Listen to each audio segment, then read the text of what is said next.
നമസ്കാരം. മലയാളികളെ ഏറെ ചിരിപ്പിച്ചും ചിന്തിപ്പിച്ചുമാണ് ശ്രീനിവാസൻ വിടവാങ്ങിയിരിക്കുന്നത്. ഇന്ന് രാവിലെ അമൃത ആശുപത്രിയിലേക്ക് ഡയാലിസിസിന് പോകുന്ന വഴിയിലാണ് അദ്ദേഹത്തിന്റെ അന്ത്യം. മരണസമയത്ത് ഭാര്യയാണ് അദ്ദേഹത്തിന് ഒപ്പം ഉണ്ടായിരുന്നത്.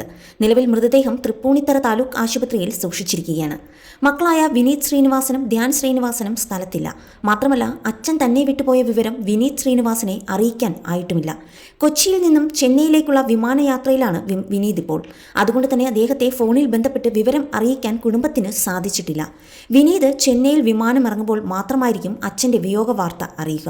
രാവിലെ 8:30 ശ്രീനിവാസന്റെ അന്ത്യം. അതിന് തൊട്ടു മുൻപാണ് വിനീത് ചെന്നൈയിലേക്ക് യാത്ര തിരിച്ചതും. ചെന്നൈയിൽ നിന്നും അടിയന്തരമായി കൊച്ചിയിലേക്ക് വിനീതിന്റെ മടക്കയാത്ര ഉണ്ടാകും എന്നാണ് കുടുംബത്തിന് പ്രതീക്ഷ. കുടുംബവുമൊത്ത് ചെന്നൈയിലാണ് വിനീത് ശ്രീനിവാസന്റെ സ്ഥിര താമസം. ഏറെ നാളായി അസുഖബാധിതനായിരുന്നു ശ്രീനിവാസൻ. ഡയാലിസിസിന് പോകുന്ന വഴിയിൽ ആരോഗ്യം മോശമായതിനെ തുടർന്ന് അദ്ദേഹത്തെ തൊട്ടടുത്തുള്ള തൃപ്പൂണിത്തറ ആയുർവേദ ആശുപത്രിയിൽ പ്രവേശിപ്പിക്കുകയായിരുന്നു. അവിടെ വെച്ചാണ് അദ്ദേഹത്തിന്റെ അന്ത്യം സംഭവിച്ചത്. മൃതദേഹം ആശുപത്രിയിൽ നിന്നും കണ്ടനാട്ടിലെ വീട്ടിലേക്കാണ് കൊണ്ടുപോകുന്നത്. മലയാളികളെ ഏറെ ചിരിപ്പിക്കുകയും ചിന്തിപ്പിക്കുകയും ചെയ്ത ഒരു പ്രതിഭയാണ് അദ്ദേഹം. 200-ലേറെ സിനിമകളിൽ അഭിനയിച്ചു. 48 വർഷം നീണ്ട സിനിമാ ജീവിതത്തിനാണ് ഇന്ന് അന്ത്യമായതും. സാധാരണക്കാരുടെ പ്രശ്നങ്ങളെ ചിരിയുടെ മേമ്പൊടിയോടെ അവതരിപ്പിക്കാൻ ശ്രീനിവാസന് സവിശേഷമായ ഒരു കഴിവുണ്ടായിരുന്നു. ഗാന്ധിനഗർ സെക്കൻഡ് സ്ട്രീറ്റും നാടോടിക്കാറ്റും TP ഗോപാലൻ MAയും അതേപോലെ സന്ദേശവും വടക്കുനോക്കി യന്ത്രവും തലയണ മന്ത്രവും ഒന്നും മലയാളികൾക്ക് ഒരിക്കലും മറക്കാനാകില്ല. 5 തവണ കേരള സംസ്ഥാന ചലച്ചിത്ര പുരസ്കാരം ലഭിച്ചു.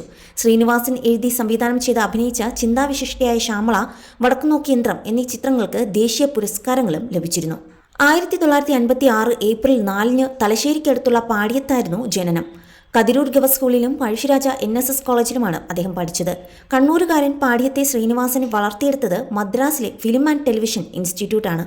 രജനികാന്ത് അടക്കമുള്ള പ്രമുഖർക്കൊപ്പം സിനിമാ പഠനം. 1977 PA ബക്കറിന്റെ മണിമുഴക്കത്തിൽ അഭിനയത്തിന്റെ അരങ്ങേറ്റം കുറിച്ചു. ആദ്യം ചെറിയ വേഷങ്ങൾ, പിന്നീട് കണ്ടത് ചെറിയ ശ്രീനിയുടെ വലിയ ലോകം. സത്യൻ അന്തിക്കാടുമൊത്ത് 15 സിനിമകൾ. മികച്ച കൂട്ടുകെട്ടൊരുക്കിയവരിൽ പ്രിയദർശൻ, കമൽ എന്നിവരുമുണ്ട്.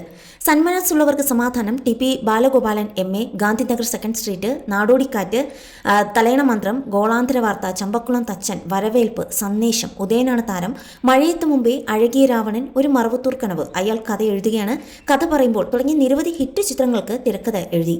സിനിമയ്ക്ക് പുറത്തെ ചർച്ചകളിലും ശ്രീനിവാസൻ എന്നും നിറഞ്ഞു. ചുവപ്പുകോട്ടയായ പാടിയത്ത് നിന്നും അരങ്ങിലെത്തിയ പ്രതിഭയുടെ വാക്കുകൾക്ക് കേരളം എപ്പോഴും കാതോർത്തു.